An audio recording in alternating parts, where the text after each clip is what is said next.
Is it an arterial or a venous wound? It is arterial. No, it's not arterial. Well, maybe it is arterial, come to think of it. It's like a perfect circle though. Yeah. It would be arterial in, what is the white stuff on top? Would we remove that? No. It's slough, isn't it? Yeah, slough. What's the pink stuff underneath that? Granulation, that's healthy. Yeah, and I don't know that, I wouldn't put this up here for undermining, but possibly there's a little bit of undermining on that one. I try to be real specific, obvious on the ones I ask y'all on the class, on the test. That there won't be any question. Did y'all not feel that way about this one? No, those were, I couldn't really It's tell. kinda hard to tell. Yeah. Especially like the one on the foot where it was just like purple. That's arterial, right? So what is this one? Arterial. This is venous, Oh. but it's clean. What is, I think what she was showing you here is, it's down to the bone. Can you see that it's down to the bone? So this would be what stage? 4. This also is a thing that makes you think it's a venous wound because of the way that skin looks. It's kind of wrinkly there. You can see the discoloration. You can see how it's had a lot of edema in it. So this is a venous wound.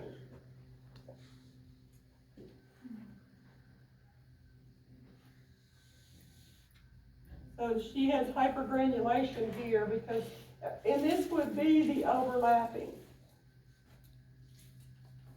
It's hypergranulation because this is coming out the way it is. So, would you have to clean this up? Yeah. Yeah, you would do some debridement here and open this up.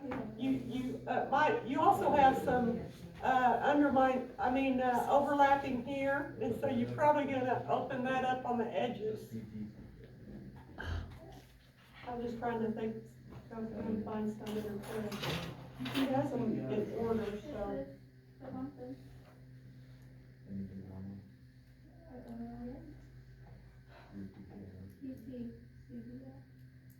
Is that one obvious to you? I think that's venous, right? That would be venous. It's pretty wet.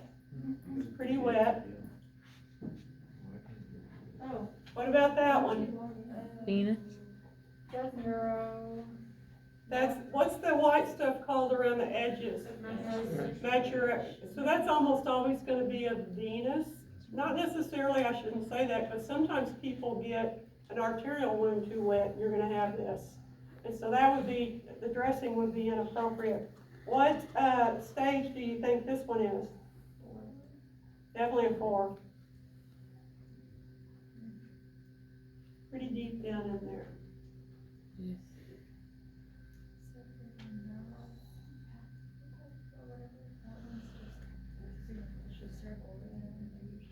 So that would be the lapping over there. What's this pink stuff? Is that healthy part? Yes. That could be slick pink, come to think of it, but I actually think it's a little healthy down there. So I think it's granulation tissue. But would you do some debridement on this? Yeah, you would. You'd have to debride some of the top, but you'd also open that edge up so that it would start healing again. There's undermining, what she called that. That one before was undermining. So what happens is that kind of grows over and it quits healing. It just can kind of grows into itself and closes under and quits healing. Ooh, that's a mess. I think she was talking about the tunneling there. Again, tunneling. And y'all know what tunneling is, I'm not worried about that. What kind of a sore is this one? It's a pressure sore. So, just a regular old pressure sore. Well, there's some gross things in here. You just forget how bad this is. What's happened here? Shearing? Shearing. And what causes shearing?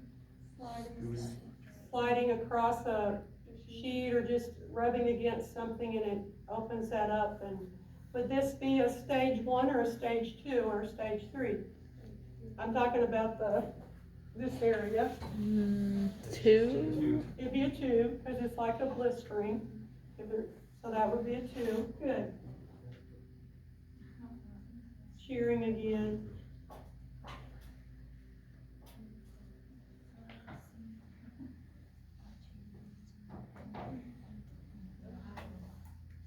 I think this is the slick pink.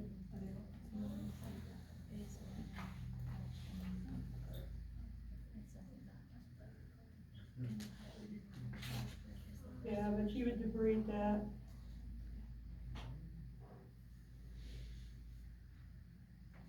The thing about slick pink is it just doesn't, it usually has a little bit of white involved with the pink and it doesn't look healthy. What do you know, what's granulation tissue that looks healthy? Yeah, like bump. It actually has little bumps in it. That's granulation tissue. What kind of a wound is this? Arterial. How do you know that? It's round. It's dry. It's really shiny. There's no edema in that foot. Notice that the hair's not growing on the skin. How do you tell this from a neuropathic one? A neuropathic wound is always going to be at a place of pressure, like on the bottom of the foot. You're not going to have, rarely would you have one on the top of the foot. And do you just pop up out of nowhere? Is it, right, like venous and arterial? Arterial do so more so. Yes, it's not usually pressure, where neuropathic almost always is on the bottom of the foot. I don't know that I've ever seen one anywhere else. Are they usually wet or? Neuropathic are usually dry like arterial wounds. Usually they'll be on a bony prominence, and because that's the pressure that you see them on. And they'll be very round and almost built up. It's where this isn't, it's round, but it's not built up like that. And this one is very dry, but the neuropathic are normally pretty dry too. Neuropathic is the one where has calluses, right? Yeah, calluses around it, yes, and it's an, yeah.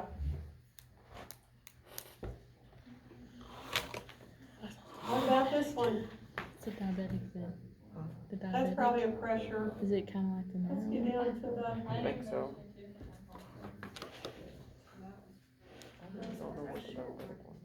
these are all pressure. Is diabetic the ones that are on the bottom of the feet too? A diabetic normally would be arterial. But I saw a guy, last Tuesday, and he's a diabetic, but he also has congestive heart failure. He's on dialysis, and he has gangrene on his toes. But his feet are swelling. So what's going on? A lot. So I don't know what happened. I just was doing the eval. One of my PTAs picked him up, but he has no sensation of the gangrene. They had been debriding it, and so they were kind of just debriding off the toes. And so he was going in for an angiogram to see if he had any circulation into that foot or not. And I'm guessing they'll probably do an amputation up to his knee. But the crazy thing was, I was expecting him not to be able to do anything, and I got him up, and he's on 24/7 oxygen. Started him out, he was 98%. So I said, well, he said, I want to go outside and walk, and I thought, I don't want to do this. Of course, I put a gait belt on him, because I was really afraid he'd fall. He has a history of falling regularly. So I put a gait belt on him, and I just thought, well, we'll walk up and down the ramp, and that'll be it. And so he decided to get up, took his oxygen off, didn't want it, didn't think he needed it. I couldn't believe it. So I said, okay, so we walked outside. We probably walked 100 feet up and down the ramp, but outside, stood there for 10 minutes minimum, 10 minutes. Now, I did have a rollator that he could sit down on if I needed to have him sit down. So then he turned around and he walked back up the ramp and sat down and came all the way back into the house and sat down, and I thought, oh, this isn't gonna be good. And so I put the pulse ox on him. What do you think his pulse ox was?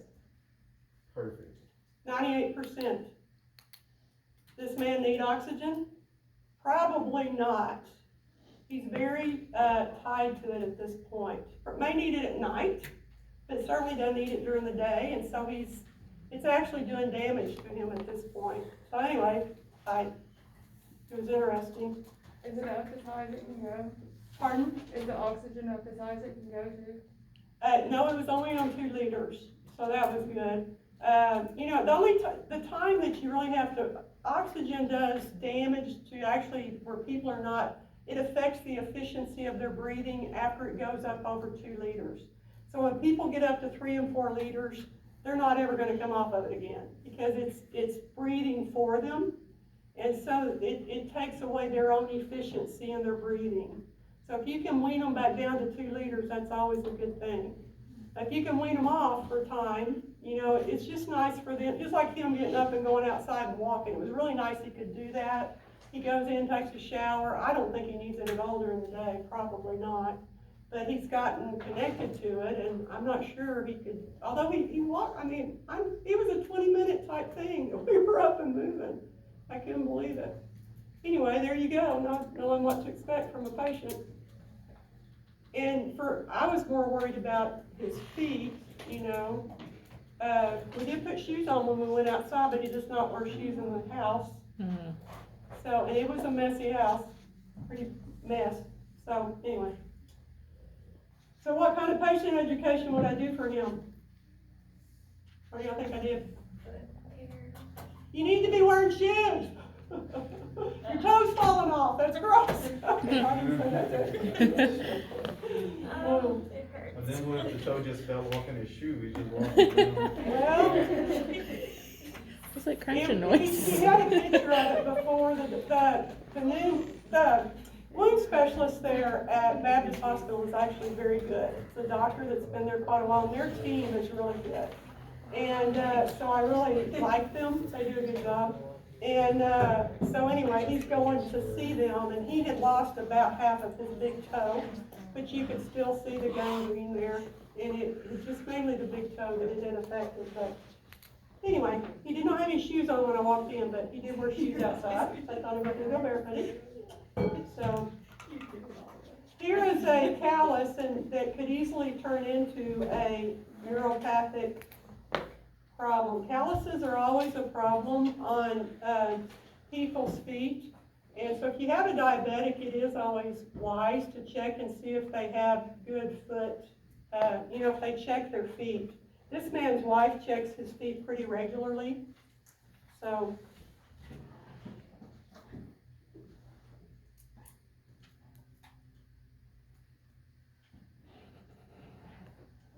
that would, if you just looked at the foot, would you think that would be prone to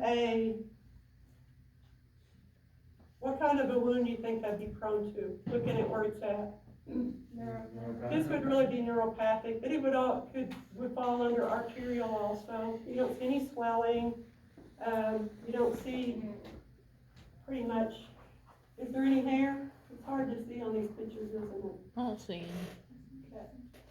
Okay, now we'll get into these. So was the arterial, the no hair and shiny Yes, skin? yeah. Here's someone who's probably been walking around without any shoes. And so, that would be more of an arterial issue there. That's a neuropathic wound right there. See how it's kind of on the bottom of the foot, and you've got on a pressure point, which is a lot of times your metatarsal does. So, do y'all still want me to do more of this? Does this help? I said let's go to Jeopardy. Okay. That surrounding pink, does that help the tissue? I would say not. I would say the inside of this does have maybe some granulation here, but this is just an extension. Believe it or not, I think was just part of a blister that covered this whole area, and they opened it up and found this. Would be my guess. Pretty bad, isn't it?